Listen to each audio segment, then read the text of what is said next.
ፏፏቴ ቲዩብ አክብሮታዊ ሰላምታችን ይድረሳችሁ ተከበራችሁ የቻናላችን ቤተሰቦች፣ እነሆ የዕለቱን ሰበር ዜናዎች ወደ እናንተ ማድረስ ጀምረናል። በቅድሚያም አበይት ነጥቦች። የአማራ ፋኖ ታጣቂዎች ላይ ድንገተኛ ማጥቃት በመፈጸም ትልቅ ሰብአዊና ቁሳዊ ጉዳት ደርሶባቸዋል ተባለ።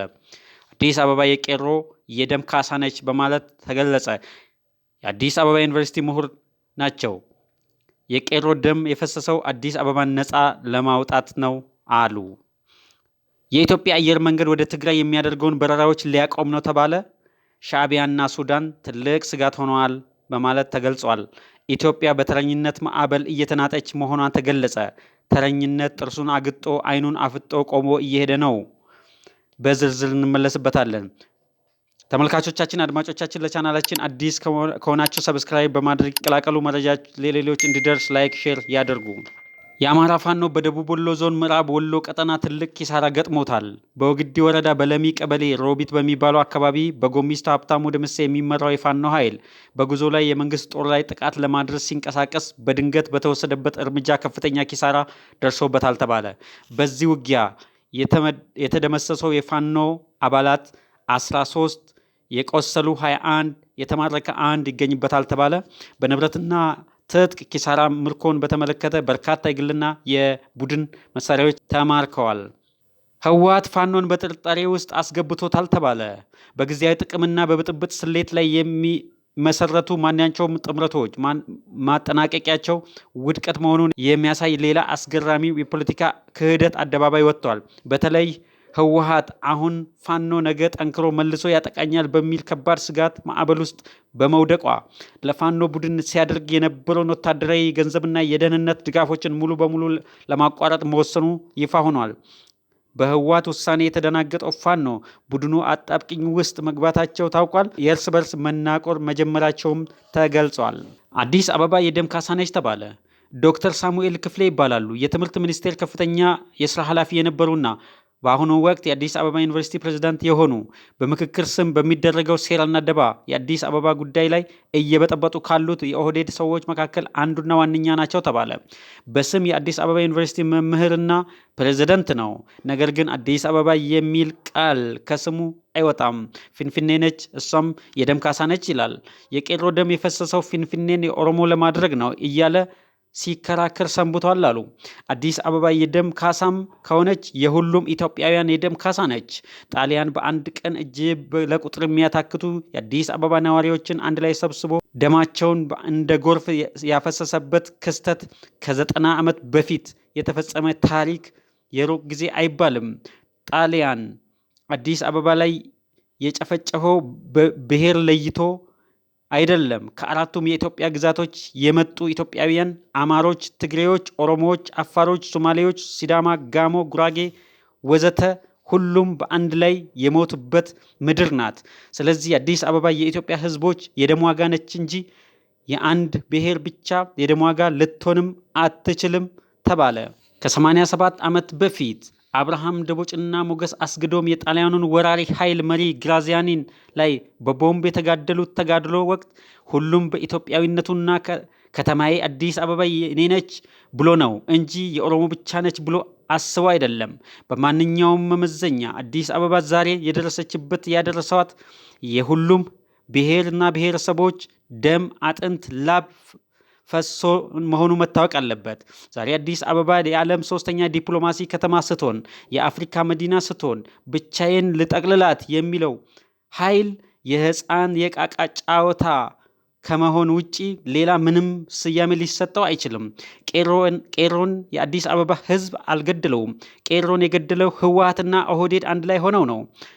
ምንም እጁ የሌለበት የአዲስ አበባ ህዝብ በቅኝ ግዛት በኦሮሞ አስተዳደር ስር ለማስገባት ይሄ ሁሉ መጣር ህገወጥ ነው ተብሏል።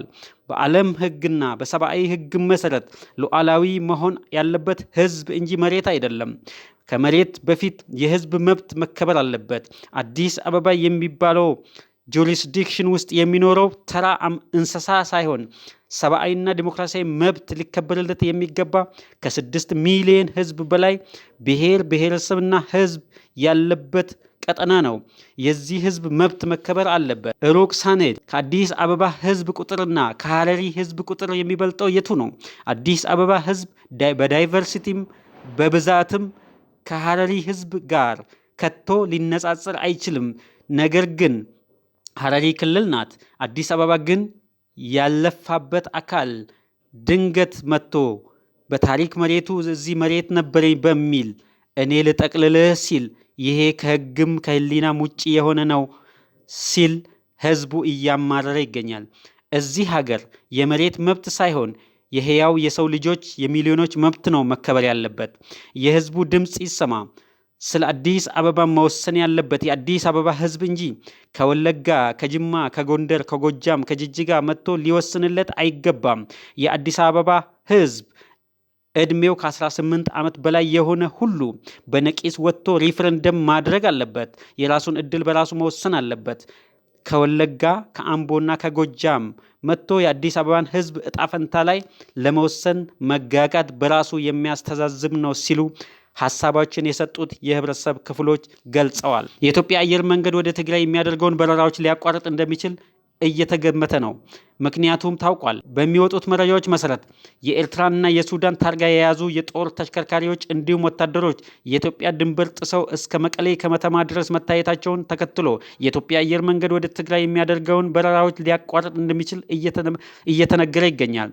አየር መንገዱ እስካሁን በይፋ ያወጣው ውሳኔ ያረፈበት መግለጫ ባይኖርም የተሳፋሪዎችና የበረራ ሰራተኞች ደህንነት ለማስጠበቅ ሲል አገልግሎቱን ሊያቋርጥ ይችላል ተብሎ ይገመታል።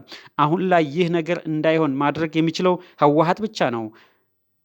ህወሓት ድንበር ጥሶ የገባውን አካል የጠራው ራሱ ስለሆነ ማስወጣትና ለህዝቡ ሰላም የድርሻውን መወጣት እንዳለበት ተጠቁሟል።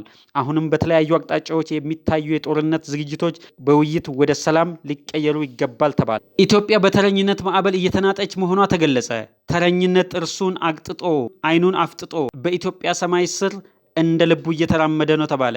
የኦህዴድ ስርዓትን ቁልፍ ቦታዎች ይዞ ዜጎችን ፍዳ እያበላና ከፍተኛ የዘር ማጥፋት ወንጀል እያካሄደ ይገኛል። የፌዴራል ፖሊስ ኮሚሽን ደመላሽ ገብረ ሚካኤል ሲመራ በደመላሽ ስር ያሉት የመምሪያ ኃላፊዎች በሙሉ ከኦሮሞ ብሔር ብቻ የተመለመሉና በማንነታቸው ሰዎችን እያሰሩ የሚያሰቃዩ ናቸው ተብሏል።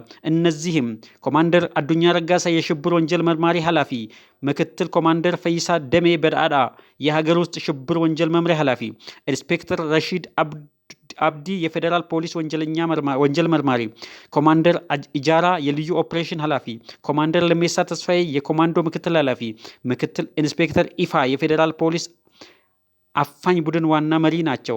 ከዚህ በላይ የተዘረዘሩት በሙሉ በብሔራቸው ኦሮሞ ሲሆኑ በአዲስ አበባ የአማራና የትግራይ እንዲሁም የኤርትራ ሰዎች እያፈሱ አዲስ አበባ ኬኬር ህንፃ ላይ በሚገኝ የማሰቃያ ስፍራ ቶርቸር እየፈጸሙ ያሉ ናቸው ተብሏል።